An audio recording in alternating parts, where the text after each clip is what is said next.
ஒவ்வொரு சாமியையும் பார்க்கணும்னா ஒவ்வொரு கோயிலுக்கு போகணும். சிவன் பார்வதியை பார்க்கணும்னா சிவன் கோயிலுக்கு போகணும்.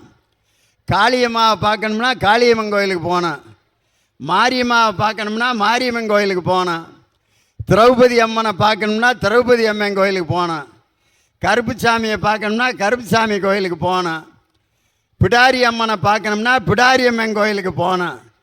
ஆனால் எல்லா சாமியையும் ஒரே மேடையில் கொண்டு வந்து நம்ம அனைவரையும் பரவசப்படுத்திய குறிஞ்சிப்பாடி வெற்றி விநாயகர் கிராமிய கலைக்குழுக்கு என்னுடைய சிறப்பான வாழ்த்துக்கள், பாராட்டுக்கள்.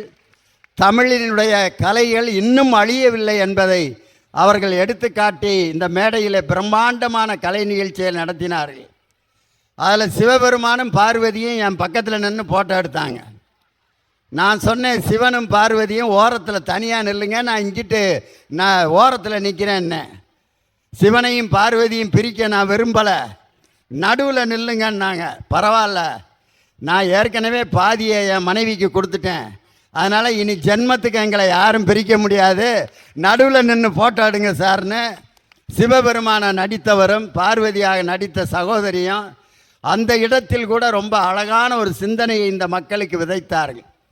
நூல்களில் படிக்கும் கல்வியும் அனுபவத்தில் கிடைக்கும் கல்வியும் ஒன்றாக சேர்ந்து இந்த கடலூர் புத்தக திருவிழாவில் எண்ணற்ற புத்தகங்களை எல்லாம் நீங்கள் வாங்கி செல்வதற்காக வந்திருக்கிறீர்கள். அருமையான தலைப்பு. இன்னைக்கு சமுதாய முன்னேற்றத்தை பெரிதும் தீர்மானிப்பவர்கள் ஆற்றல் மிக்க இளைஞர்களா, அனுபவம் மிக்க முதியவர்களா? அனுபவம் மிக்க முதியவர்கள்னு பேசுகிறதுக்கு ரெண்டு பேர். நீங்களாம் இளைஞர்களா? நம்ப முடியல. ஆற்றல் மிக்க இளைஞர்கள் இந்த பக்கம், அனுபவம் மிக்க முதியவர்கள் இந்த பக்கம். கூட்டத்திலையும் பார்க்குறேன், இளைஞர்களும் முதியவர்களும் கலந்து உட்காந்துருக்கீங்க. ஒரு சிலர் இளைஞர்களாக முதியவரான்னு கண்டே பிடிக்க முடியல. அப்படி ஒரு குரூப் இருக்குது, டையெல்லாம் போட்டு அப்படி ஜம்முன்னு. சார் ரிட்டையர் ஆகி 6 வருஷம் ஆகுது சார்னார் ஒருத்தர். ஆனால் பார்த்தா இப்போ தான் வேலைக்கு சேர்ந்த மாதிரி இருக்கார். காரணம், இன்றைக்கி அப்படிப்பட்ட வசதிகள்லாம் வந்துருச்சு இளமையாக மாற்றிக்கொள்ள. உண்மையிலே நமது உடல் முதுமையானாலும் எந்த நேரமும் நாம் இளமையாக எண்ணங்களை வைத்து கொண்டிருந்தாலே எந்த நேரத்திலும் நாம் இளமையாக இருக்கலாம்.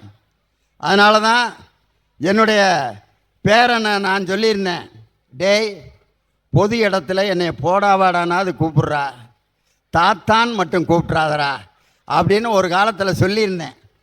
ஆனால் இப்போ என் மனசு எப்படி மாறிடுச்சுன்னா, என் தம்பி என்னை அண்ணன் கூப்பிட்றத விட, என் பிள்ளை என்னை அப்பான்னு கூப்பிட்றத விட, என் மனைவி என்னை அத்தான்னு கூப்பிட்றத விட, எங்கள் அக்கா என்னை மாமான்னு கூப்பிட்றத விட, என் பேரப்பிள்ளை என்னை தாத்தான்னு கூப்பிட்றான் பார், அந்த வார்த்தை தான் எனக்கு அவ்வளவு சுகமாக இருக்கு.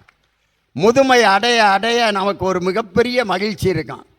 ஒரு சில மகிழ்ச்சிகள் நம்மை விட்டு விலகி போனாலும் இன்னொரு மகிழ்ச்சி நம்மை தேடி வந்து கொண்டே இருக்கும்.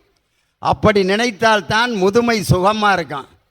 சில பேர் எந்த நேரம் பார்த்தாலும் என்ன சொல்கிறது, மாப்பிள்ள வயசாகி போச்சு, வயசாகி போச்சுல்ல, சுகர் இருக்குது, ப்ரெஷர் இருக்குது, மனைவி மதிக்க மாட்டேங்கிறா, பிள்ளையெல்லாம் வீட்டுக்கே வரமாட்டேங்கிறாங்க, வாழ்க்கை வீடு போவாங்குது, காடு வாங்குது. இந்த வாக்கியங்களை இனிமேல் எந்த முதியவரும் சொல்லவே கூடாது.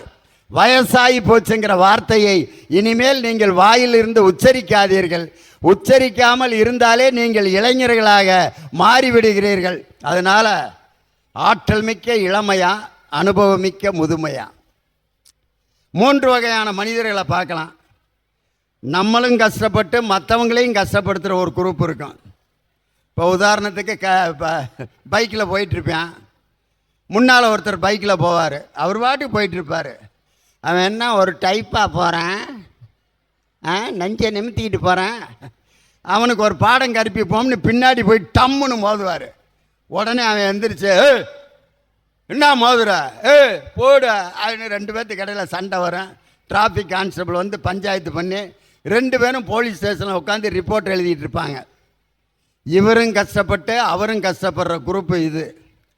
இன்னொரு வெரைட்டி இருப்பாங்க, இவர் சந்தோஷமாக இருப்பார், மற்றவர்களை வேதனைப்படுத்தி சந்தோஷப்படுற ஆள். இது ரெண்டாவது வகை. இவங்க யாருன்னா, பஸ்ஸில் உட்காந்துருப்பாங்க. ஒரு வயசான முதியவர் வந்து நடுங்கிக்கிட்டே நிற்பார். அவருக்கு இடம் கொடுக்காம அவருடைய கால் வலிக்கிறத அப்படி பார்த்துக்கிட்டே உட்காந்துருப்பார். 2 மணி நேரம் அந்த முதியவருக்கு இடம் கொடுக்காம சுகமாக உட்காந்துட்டு போவார். இது மற்றவர்களுடைய வேதனையில் தான் மகிழ்வது. 3வது வகை இருக்கான், மற்றவங்களையும் சந்தோஷப்படுத்தி நாமும் சந்தோஷமாக இருக்கிறது 3வது வகை. இது எப்படி இருக்குன்னா, ஒருத்தர் ஒரு கூடை நிறையா ரொட்டியை கொண்டு வந்து வச்சு பசியோடு இருக்கவங்க எல்லாம் உட்காந்துருந்தாங்க. இந்த ரொட்டியை நீங்கள் எல்லாரும் சாப்பிட்லாம், எடுத்து சாப்பிடுங்க அப்படின்னா எல்லாம் எடுத்துட்டான். ஒரே கண்டிஷன், யாரும் கையை மடக்கக்கூடாதுன்ட்டார். ரொட்டியை எடுத்துகிட்டு கையை மடக்காமல் எப்படி சாப்பிட்றது? எல்லாம் இங்கேயும் அங்கேயும் ஓடுறேன். அப்புறம் 2 பேர் ஐடியா பண்ணான், இந்த ரொட்டியை எடுத்து நான் உனக்கு ஊட்டி விட்றேன், நீ ஓ ரொட்டி எடுத்து எனக்கு ஊட்டி விடு. ஒரு கூடையில் பாதி ரொட்டி அவன் 2 பேரும் சாப்பிட்டான்.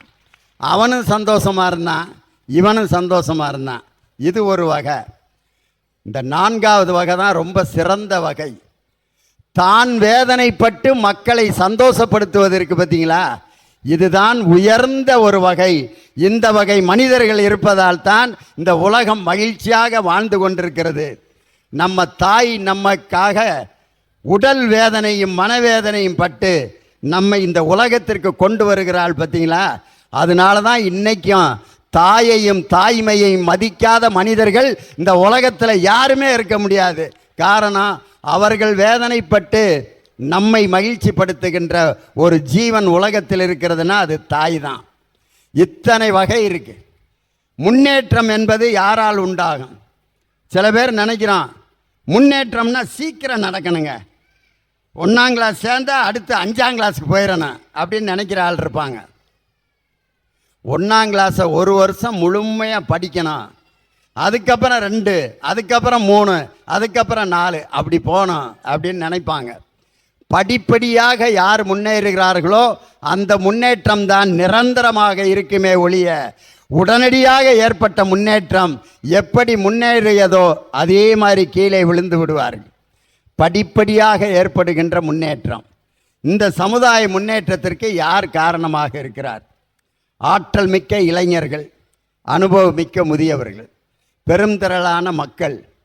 கடலூர் அப்படிங்கிற வார்த்தையை கேட்கும்போதே சுகம். உலகத்தில் இருக்கக்கூடிய எல்லா நீர்நிலைகளும் வற்றி போகும். குளம் ஒரு காலத்தில் வற்றிடும், நதி வற்றி போகும், ஆறுகள் வற்றி போகும், மிகப்பெரிய ஏரிகள் கூட வற்றி போகும். ஆனால் கடல் வற்றியதாக இதுவரைக்கும் சரித்திரமே கிடையாது. எங்கேயாவது கடல் வற்றி போனதாக கேள்விப்பட்டிருக்கீங்களா? அப்படி வற்றி போகாத ஒரு நீர்நிலை எதுன்னா அதுதான் கடல். அந்த கடல் போன்ற மனதை பெற்ற மக்கள் இந்த கடலூர் மக்கள். எவ்வளவு இயற்கையினுடைய உபாதைகள் வந்தாலும் அதை எதிர்த்து போராடக்கூடிய ஆற்றல் இந்த கடலூர் மாவட்டத்தின் மக்களை தவிர தமிழகத்தில் வேற எந்த மாவட்ட மக்களுக்கும் கிடையாது. இயற்கையை எதிர்த்து போராடுகின்ற ஆற்றல் உங்களுக்கு தான் உண்டு. அப்படிப்பட்ட மக்களை இவ்வளவு பேரை ஒன்றாக சந்திக்கக்கூடிய ஒரு நல்ல வாய்ப்பு. ஆண்களும் பெண்களும் கலந்து உட்காந்துருக்கீங்க. ஆண்களுக்கும் பெண்களுக்கும் இயல்பாக எத்தனையோ வேறுபாடுகள் இருக்கு. ஆண்களுடைய குரல் பாருங்க, கடுமையாக இருக்கும், டே போடு அடிமையா ஆண் குரல். பெண்களுடைய குரல் வாங்க உட்காருங்க மென்மையாக இருக்கும். ஆண் குரல் கடுமையாகவும் பெண் குரல் மென்மையாகவும் இருக்கும். அதே நேரத்தில் ஆண்கள் பாருங்க கஷ்டத்தை வெளியவே சொல்ல மாட்டாங்க. எவ்வளவு வேதனைப்பட்டாலும் அடுத்த நாள் காலையில் வெள்ளை வேஸ்ட்டு வெள்ளை சட்டை போட்டு ஜம்முன்னு வெளியே வருவார். பக்கத்து வீட்டுக்காரன் கேட்பான், என்ன அவ்வளோ ஜம்முன்னு கிளம்பிட்டேன்? அவ்வளோதான், வேலைக்கு கிளம்பிட்டேன். என்ன நேற்று வீட்டில் ஒரே சத்தம்? அதெல்லாம் ஒன்றும் இல்லை. இல்லை சத்தம் கேட்டுச்சு, உனக்கும் மனைவிக்கும் சண்டை ஆமாம் அதெல்லாம் ஒன்றும் இல்லை, அதெல்லாம் ஒன்றும் நடக்கலை அப்படிமா. இல்லை ஜன்னல் வழியாக பார்த்தேன் நீ அடி வாங்கிட்டு இருந்த அப்படிமா. பார்த்துட்டீல போ, வெளியே 10 இடத்துல சொல்லாத அப்படின்ட்டு தான் வீட்டில் நடந்ததை வெளியவே சொல்ல மாட்டாங்க. ஆண்கள் இறுக்கமாக இருப்பாங்க. ஆனால் பெண்கள்கிட்ட இதே கேள்வியை கேளுங்க, வீட்டில் எதுவும் பிரச்சனையா, அடையாக்கா கேட்குற அந்த வேதனைய. இந்த மனுஷனை நான் என்னைக்கு கட்டுனானோ அன்னைக்கு நான் படுற பாடு எனக்கு தானே தெரியும் அப்படின்னு. 4 பெண்கள் ஒன்றா உட்காந்து பேசிகிட்டு இருக்காங்க. ஒரு அம்மா சொல்லுச்சு, ஏக்கா கேட்குற என் வேதனைய, ஏம்மா போயும் ஒரு வாத்தியாரை எனக்கு கட்டி வச்சுட்டாங்க. பள்ளிக்கூடத்துலேயும் வாத்தியாராக இருக்கார், வீட்லேயும் வாத்தியாராக இருக்கார். ஏன் என்ன செய்கிறாரு, காப்பியில் சக்கரை பொருளைக்கா பெஞ்சு மேலே ஏறி நில்றி அப்படின்னு சொல்லிவிட்டு சைக்கிள் எடுத்துகிட்டு போயிட்டார். நானும் 1 மணி நேரம் நின்று வருவார்னு பார்த்தேன். வந்து அதுக்கப்புறம் உட்காரு போய் மண்டி போட்டுன்ட்டார். பள்ளிக்கூடத்துலேயும் வாத்தியார், வீட்லேயும் வாத்தியாருன்னு. இன்னொரு அம்மா சொல்லிச்சு, உன் புருஷனாவது பரவாயில்லக்கா, என் புருஷன் பஸ்ஸில் மெக்கானிக் வேலை பார்க்குறாரு. வேலை முடிஞ்சு வந்து கட்டிலுக்கு அடியில் போய் படுத்துக்கிட்டாரு. காணான்னு நானும் தேடுறேன். கட்டிலுக்கு அடியிலேருந்து இந்த ஸ்பானர் எங்கே அப்படின்னு கேட்டார். யோ இங்கேயா படுத்துருக்கா அப்படின்னு. ஏயா அப்படின்னு கேட்டதுக்கு, பஸ்ஸில் அடியில் படுத்து வேலை பார்த்தேன் ஞாபகத்தில் கட்டிலுக்கு அடியில் வந்து படுத்துக்கிட்டேன்னார். நல்ல வேலை நம்ம வீட்டு கட்டிலுக்கு அடியில் வந்து படுத்த ஞாபகம் மறதியாக பக்கத்து வீட்டில் போய் படுத்திருந்தீங்கன்னா பெரிய குழப்பமாயிருக்கும் ஐயான்னு. 3வது அம்மா சொல்லிச்சு, ஏக்கா கேட்குற என் வேதனை, நான் ஒரு டிரைவரை கல்யாணம் பண்ணிக்கிட்டேன். ராத்திரி 1:30 மணிக்கு கார் ஓட்டுற மாதிரி கனவு கண்டு என் குடுமையை பிடிச்சி கியர் போடுறேன்ட்டு ஃபஸ்ட்டு செகண்டு டாப்பு ரிவர்ஸ்ன்னு ஆட்டி குடும்பமே தூங்காமல் ராத்திரி பூரா கஷ்டப்பட்டுக்கிட்டு இருந்தான். கடைசியாக ஒரு அம்மா சொன்னிச்சு, நான் ஒரு அரசியல் கூட்டத்தில் மீட்டிங் பேசுகிற ஆளை கல்யாணம் பண்ணிக்கிட்டேன். ஏன் என்ன பண்ணுறாரு, வீட்லேயும் வந்து மீட்டிங் போடுறாரு. 11:30 மணிக்கு வீட்டுக்கு வந்தார். அன்பார்ந்த மனைவி அவர்களை, எனக்கு பொண்ணு கொடுத்த மாமனார் அவர்களை, மற்றும் 16வது வட்டத்தினுடைய செயலாளராக இருக்கின்ற எனது சகலை மூர்த்தி அவர்களை. அந்த அம்மா, ஏயா இங்கேயும் வந்து மீட்டிங் போடுற, அப்புறம் அந்த ஆளை எப்படிமா மேய்க்கிறேன்னு ஒரு சால்வையை போத்துனா பேசாமல் போய் படுத்துருவார் அப்படின்னு. வாழ்க்கையில் பெண்களுக்கு எவ்வளவு பிரச்சனை பாருங்கள். இது மாதிரி சின்ன பிரச்சனைகள் இருந்தாலும் தொடர்ந்து நாம் வாழ்ந்து கொண்டே தான் இருக்கிறோம். யார் பிரச்சனைகளை கண்டு ஓடுகிறார்களோ அவர்களை தொடர்ந்து பிரச்சனை துரத்தி கொண்டே இருக்கும்.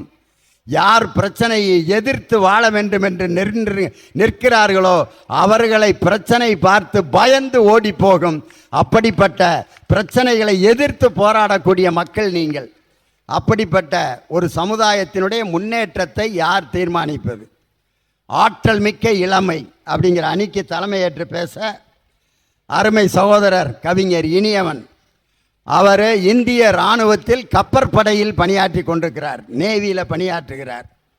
அற்புதமான பேச்சாளர். தமிழ் சினிமாவில் என்ன பாட்டு பாடினாலும் அதுக்கு அருமையாக விளக்கம் கொடுப்பார். உதாரணத்துக்கு ஒரு பாட்டு பார்த்தீங்கன்னா, லாலாக்கு டோல் தொப்பிம்மா கண்ணே கங்கம்மா இடுப்பை சுற்றி திருப்பி பாரம்மா என்னெல்லாம விளக்கு எரியுமா அப்படின்னு ஒரு கவிஞர் பாட்டு எழுதினார். அதுக்கு அர்த்தம் போட்டு விளக்கம் கொடுத்தாரு பாருங்க. லாலாக்கு டோல் டொப்பிமா என்றால் என்ன? லாலா என்றால் திருநெல்வேலியில் அல்வா சுடும் இடம், டோல் என்றால் அடுப்பு, டப்பி என்றால் மாவு வைக்கும் பெட்டி. இதைகளை வைத்துக்கொண்டு அடுப்பில் வேலை பார்க்கும் கங்கம்மா என்ற பெண்ணே, நீ அடிக்கடி உன் இடுப்பை திருப்பி பார்த்துக்கொள், ஏனென்றால் தீப்பிடித்து விடும். அதனால்தான் கவிஞர் லாலாக்கு டோல் டப்பிமா, கங்கம்மா உன் இடுப்பை கொஞ்சம் திருப்பி பாரம்மா என்று எழுதினார்னார். கவிஞர் வாலி கண்ணீர் விட்டு அழுதுட்டார். சத்தியமாக நான் இப்படிலாம் நினச்சி எழுதவே இல்லைடா. மரம் இழுக்கிற தொழிலாளியை பாடுறதுக்காக நான் ஒரு வார்த்தையை போட்டு எழுதினேன். உங்கால் தான் ரூமை போட்டு சிந்திச்சு இப்படிலாம் விளக்கம் கொடுத்தாருன்னு. அப்படி அருமையான கருத்துக்களை மட்டுமல்ல, சிறந்த சிந்தனைகளையும் பேசக்கூடிய என் அன்பு தம்பி கவிஞர் இனியவன் ஆற்றல் மிக்க இளைஞர்களே அப்படிங்கிற அணிக்கு தலைமையேற்று பேச வந்திருக்கிறார். அனுபவமிக்க முதுமையே என்ற அணியில் பேசுவதற்கு அருமை சகோதரர் டாக்டர் பட்டம் பெற்ற பேராசிரியர் விஜயகுமார் சென்னையில் ஒரு தனியார் கல்லூரியில் தமிழ்துறை தலைவராக பணியாற்றி கொண்டிருக்கிறார். இந்திய ஒலிம்பிக்கில் செஸ் சாம்பியன்களாக வெற்றி பெற்ற பிரக்யானந்தா, வைசாலி ஆகிய இருவரையும் உருவாக்கிய ஆசிரியர் பேராசிரியர் விஜயகுமார். அவர் இன்றைக்கு அனுபவமிக்க முதுமையேன்னு பேச வந்திருக்காரு. ஆற்றல் மிக்க இளமையே அப்படின்னு பேசுகிறதுக்கு அந்த பக்கம் ப்ளூ கலரில் சட்டை போட்டு உட்காந்துருக்காரு. உங்கள் ஊருக்கார் மண்ணின் மைந்தர் கடலூர் தணிகை வேலன் வந்திருக்காரு. அவர் பேச்சாளர் மட்டுமல்ல, நல்லா பாடுவார், பாடிக்கொண்டே பேசுவார்.